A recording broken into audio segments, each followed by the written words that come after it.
안녕하세요. 뻔뻔한 목독파입니다. 구독과 좋아요, 알림 설정, 회원가입 부탁드리겠습니다.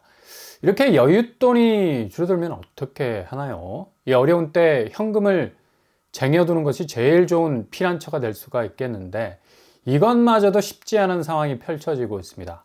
바로 순자금 운용액, 이거 간단히 말하면 가처분 소득이라고 해도 과언이 아니죠. 실제로 개인이 벌어들여서 쓸 수 있는 자금 운용 범위를 말하는 건데 한국은행이 토요일 공개한 자금 순환 통계, 어찌 보면 제목 자체가 딱딱해서 개인하고는 전혀 관계가 없는 것처럼 보이지만 실제로 이건 순자금 운용액으로 표현되면서 개인의 여윳돈, 그러니까 얼마든지 계좌에서 뽑아서 바로바로 쏠 수 있는 현금을 말하는데 이게 줄었다는 겁니다. 그러니까 실질적인 소득 부분에서 지출할 수 있는 영역도 줄고 있다는 건데 2022년 대비 59조 8천억 정도가 감소를 했다는 얘기죠. 이렇게 되면 결국 금리가 상승하고 이자 비용 증가되면서 여윳돈의 범위는 더욱 줄어가게 되는 거고, 실제로 자기 현금 탄할로 타겟을 맞추기에는 너무 탄할이 딸리는 상황으로 확대가 되고 있는 거라. 가뜩이나 소비가 심각하게 줄어갈 수밖에 없는데 이렇게 순자금 운용액조차 대폭 줄어들게 되는 건 지출 여력이 그만큼 허리가 휘기 시작을 한 건데, 아니 본인 자금으로 해결할 수 있는 범위는 한국에서는 그리 중요하지 않죠. 왜냐? 바로 모든 게 대출에서 시작해서 대출로 마무리가 되는, 그냥 자금이 인풋 아웃풋 될 수 있는 모든 통로가 은행 대출로 귀결이 된다는 건데, 이게 가능했던 건 금리가 상대적으로 낮았던 지난 몇 년간의 저금리 상황이 그대로 백업을 해줬기 때문에 가능했죠. 아니 금리가 현금 부족분을 뒤에서 디펜스 쳐주고 지역 방어를 해주는데 뭐 개인이 현금 탄할이 굳이 그리 긴급하게 필요가 없는 거야. 얼마나 현실적인 수입이 중요한 게 아니라 얼마나 대출을 땡길 수 있느냐가 중요한 포인트였는데, 가장 극악의 정점을 찍었던 곳이 바로 주담대. 주택담보대출이 그 적나라한 모습을 그대로 보여준 건데, 저금리 시대에는 주담대가 늘어가는 것, 그리 뭐 심각하게 생각하지 않을 수가 있었어요. 어차피 금리 자체가 만만해가지고 모든 사람들이 버는 한도 안에서 이자 부분을 해결할 수 있으리라 마음 먹고 일단 뭐 목돈 땡겨서 부동산에 딱 집어넣으면 이게 뭐 뻥튀기가 돼서 시세 차익으로 구현이 되는 대출 이자 원금 원스톱으로 해결이 가능한 시대였으니까, 그러니 뭐 눈에 불을 켜고 대출을 받은 거죠. 순자금 운용액이라는 건 애시당초 필요가 없었지. 근데 지금 자산 시장 자체가 빠개지고 있지 않습니까? 겨우겨우 두 손으로 틀어막고 있는 와중에 댐 균열이 시작이 돼서 가두어뒀던 부실의 수위가 엄청난 압력으로 터져 나올 때가 될 즈음에 가만히 지난 날을 돌이켜보니 기가 막힌 거죠. 지금 회사 계산기 두드려 보니까 자기 자산이 거의 없는 거지. 그냥 그렇게 빈술에 요란하다고 깡통 자산이 다 되어가는 것에 모든 빚을 때려 넣은 터라 이제 뭐 한국은행이 발표한 순자금 운용액이 50조가 줄어버린 거. 그렇게 지금 개인은 엄청난 자금 운용이 부족한 실질적인 현금 부족 상황에 놓여 있는 겁니다. 그러니 이거 그대로 놔뒀다간 큰일 나겠는 거예요. 이렇게 구멍이 뚫린 자산 시장에서 계속되는 대출이 여전히 증가 추세에 있다는 거. 게다가 그것도 금리 변동이 심한 변동금리. 은행에선 주로 변동금리를 많이 추천을 안 하지. 왜? 대출 조건을 까다롭게 만들어 놓고 선택지를 줄여버려.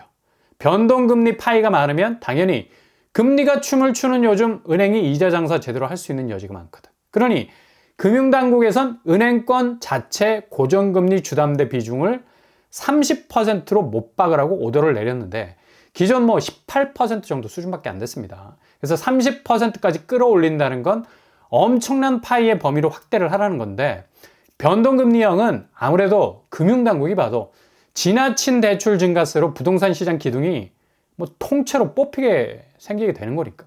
주로 은행은 혼합형으로 고정 주담대인 척 했지만 이후에 5년 뒤엔 변동형으로 바뀌는 시스템을 고집을 했습니다. 이렇게 되면 자연 금리에 취약한 개인들은 가뜩이나 본인 자산도 실질적으로 움직일 수 없는 운영 능력의 저하, 현찰이 뭐 절대적으로 부족한 상태인데 남의 돈으로 들어앉아 있는 집이 흔들리기 시작하는 거. 대출 원금 이자 갚아야 되는데 숨이 턱까지 차오르기 시작하면 그대로 모든 자산 가치 하락은 두 눈앞에서 빛의 속도로 진행이 될 겁니다. 당장 이런 현상을 제대로 보여주는 곳이 바로 경매시장. 그냥 집이 여기는 바람에 날아가는 거 아주 또렷하게 볼 수가 있어요. 그렇게 현금을 쌓아놓지 못한 대출 벽돌로 차곡차곡 쌓아놓은 집들은 그냥 한순간에 고금리 강풍 몰아치면 우르르 무너질 수밖에 없는 거다. 이미 경매라는 게 뭐 대출금 갚지 못해서 그냥 금융권에서 일방적으로 경매로 넘기는 시스템인데 2013년 거의 뭐 11년 만에 최대 증가율을 기록하고 있죠. 5,336건, 전월 대비 20% 이상이 증가했고 전년 동기 대비 무려 72% 증가 추세에 있습니다. 11년 만에 기록 경신을 한 건데 결국 순수 자산 운용액이 50조가 줄어들었다는 한국은행 발표와 경매시장 11년 만에 물건 최대 증가와는 메비우스의 띠처럼 서로 다른 방향으로 움직이는 것 같지만 결국 하나의 교집합 속에서 만나고 있는 거란 얘기예요. 이렇게 경매가 쏟아지기 시작을 한다는 건, 특히 임의 경매가 쏟아진다는 건 그만큼 가처분 소득 자체가 완전히 지금 소멸이 되는 상태고, 그렇게 애지중지 무리하면서까지 자기 인생 다 갈아엎을 정도로 때려넣은 생명과도 같은 집, 그냥 자기 눈앞에서 넘어가는 걸 그대로 지켜봐야 할 정도로 무력하게 되는 게 바로 현금 없이 집을 사는 것에서부터 비롯이 됐다는 얘기입니다. 왜 영끌이 몰락할 수밖에 없겠어요? 그렇게 남의 돈 빌려와서 집에 들어 앉아 있으면서 무모한 시세 차익만 바라면서 한순간에 그 모든 수세적인 현금 흐름이 한 방에 해결될 수 있다고 믿기 때문입니다. 그만큼 공세적인 현금 흐름을 만들 수 있다고 보는 거죠. 한편으로 뭐 이게 배짱이 있는 것처럼 보이지만 다른 한편으로는 되게 무모한 거예요. 원금이며 이자며 무리한 대출들 한꺼번에 휘두르는 무시무시한 이 시세 차익의 칼날로 싹둑 잘라내려 했지만 도리어 이게 방향이 반대로 바뀌어서 자신의 목을 위협할 수도 있는 거라. 그래서 경매가 나오는 겁니다. 결국엔 그런 계획들이 다 틀어지고 마지막 남은 내 집 문패까지도 날아가 버리는 건데, 이거 경매당하면 얼마나 뼈아픈 느낌이 들겠습니까? 아마 세상이 다 무너지는 기분 들 거예요.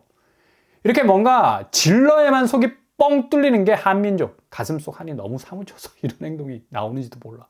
그만큼 이젠 시대가 일단 찌르고 보자입니다. 찌르고 보자. 그래서 이런 분위기를 한 번에 대변해주는 영역이 복권 쪽 아닙니까? 복권. 일단 뭐 최소 단위의 금액으로 최대 금액을 먹을 수 있는 이런 뭐 합리적인 영끌이라고 볼 수 있지. 그리고 복권하기 위해서 대출 같은 거 안 받잖아. 그냥 순수한 자기 현찰로 승부를 거는 건데, 얼마나 우리가 지르는 걸 좋아하면 지난해 복권 판매액이 6조 7천억이야. 상상이나 갑니까? 6조 7천억. 거의 7조 원에 가까운 돈이 복권에 투자가 된 건데, 특히 뭐 로또의 승부를 걸었다는 거죠. 이건 건전한 투자라고 생각이 됩니다. 일단 남의 돈 끌어다가 소방호수 대신 들게 해서 불 끄는 게 아니잖아. 일단 자기 돈에 간절함을 담아서 하는 건데, 아무튼 여러분 모두 복권 당첨 대박 나시길 바랍니다. 이렇게 로또 하나를 내도 진심인 민족이 한민족이라는 사실. 근데 이게 부동산 시장에서 완전히 변형이 되면서 질러도 내 돈이 아닌 남의 돈으로 질러버리는 일이 대규모로 발생. 그냥 그렇게 왜곡된 투자가 되어버린 게 바로 영끌이라는 것이. 그러니까 그만큼 그동안 자산시장이 이상하게 왜곡이 되어버린 판이었는데, 이게 그냥 금리 상황이나 경제 지표가 정상적이면 그냥 툭툭 털어낼 수 있는 어느 정도 해결이 가능한 수준에서 정리가 되겠지만, 완전히 이건 반대 상황. 이제나 저제나 미국 금리가 내려가길 바랬던 올 초가 밝으면서 기대했던 그 모든 희망은 이제 완전히 쓰레기통 속으로 던져질 만큼의 실망스러운 분위기 계속 이어지고 있지 않습니까? 현재 대부분의 미국 연준 인사들은 금리 인하에 대해서는 아예 손살에 치고 있어요. 더 나아가 금리를 올려야 할 상황에 올 수도 있다고 경고까지 하고 있는데, 그 사람 속 뒤집어지죠. 그죠? 인플레가 어느 정도 진정이 됐다고 성급하게 금리를 인하하면 다시 금리를 올려야 할 상황이 반대적으로 올 수 있기 때문에 이런 포인트를 꽉 잡고 있어야 한다는 말도 서슴지 않고 있다고 합니다. 이렇게 지금 상황이 녹록치 않기 때문에 가뜩이나 한국 자산시장은 금리 직격탄을 맞을 수밖에 없는 상황이라, 그냥 한 방에 휘청거릴 수 있는 리스크가 그 어느 때보다도 크다는 얘기예요. 여러분 한번 거래량 보세요. 그렇게 휘청거리는 모습들이 제대로 나타나고 있어. 거래량이 대폭 증가하고 있다는데 어디서 지금 그 거래량 추이를 볼 수가 있지? 4월 거래만 해도 이제 겨우 62건 돌파했어. 3월 거래는 2월 거래 살짝 넘어섰어. 그냥 머리카락 살짝 짚고 넘어갈 정도. 2,600건 정도. 대략 150건 정도 올라선 분위기인데 이걸 가지고는 대폭 거래량 증가했다고 설레발 치는 것도 안타까운 거고. 그만큼 금리가 무서운 거예요. 이렇게까지 거래량을 찍어 누를 수 있는 건 아예 수요가 움직일 생각을 안 한다는 거고, 앞으로 금리 상황은 역대급으로 누르고 있는, 그것도 그냥 그 자리에 레미콘으로 콘크리트 부을 기세로 단단하게 누르고 있을 것으로 예상이 되기 때문에 매물 늘어나는 것 둘째 치고라도 지금 당장 수돗물 틀면 물이 콸콸 쏟아져야 하는데 이게 그냥 한 방울씩 똑똑 떨어지는 수준이니까 이걸 어디다 갖다 붙이겠어. 그러니 상반기 집값 분위기는 아수라장이 될 것은 불을 보듯 뻔하고, 체감적으로 느껴지지 않고 있는 하락 국면의 집값, 호가가 강성으로 버티고 있는 일종의 신기루죠. 신기루는 시간이 지나면 사라지게 되는 거다. 이제 아주 놀이공원에서 궤도열차 타듯이 확실하게 움찔할 정도로 느껴지는 타이밍 돌아왔습니다. 당장 4월 거래들이 본격 올라오기 시작하고 있는데, 서울거래 아크롤리브하임 흑석동 최고가를 달리던 건 아닙니까? 4월 1일자 거래가 고점 대비 26억, 근데 20억에 거래가 됐죠.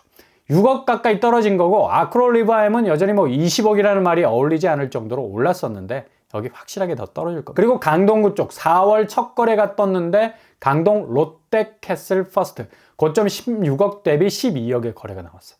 여기도 4억 정도 하락하는 거래. 송파구 가락동 가락상용 1차도 고점 17억 대비 13억 거래가가 나왔죠. 이렇게 일주일 단위 거래가만 봐도 4월 단가가 확실하게 달라진 걸 볼 수가 있습니다. 그만큼 4월달 집값 추이가 어느 방향으로 갈지를 동작구, 강동구, 송파구에서 보여주는 샘플이 여실히 드러내 보이고 있다는 얘기죠. 이게 둘째 주로 가면서 확실한 궤적을 보일 것으로 나타납니다. 둘째 주 이후에 얼마나 제대로 된 가격대로 긁히느냐, 그냥 떨어지는 채로 벽을 긁어가면서 스탑하려는 몸부림, 아주 치열할 정도로 거세질 것으로 보입니다. 4월 둘째 주 이후를 잘 지켜보셔야 되겠습니다.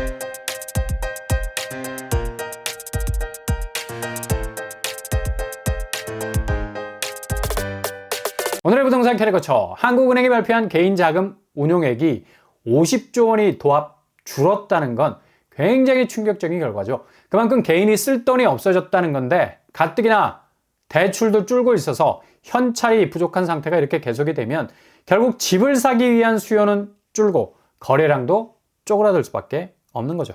얼마나 떨어질 것인가, 4월의 최대 관심사가 될 것으로 보입니다. 오늘도 응원합니다. 항상 여러분의 길이 꽃길만 되실 수 있길 바랍니다. 이상 오빤브라 한복 특파원 마치겠습니다. 구독과 좋아요 부탁드립니다. 감사합니다.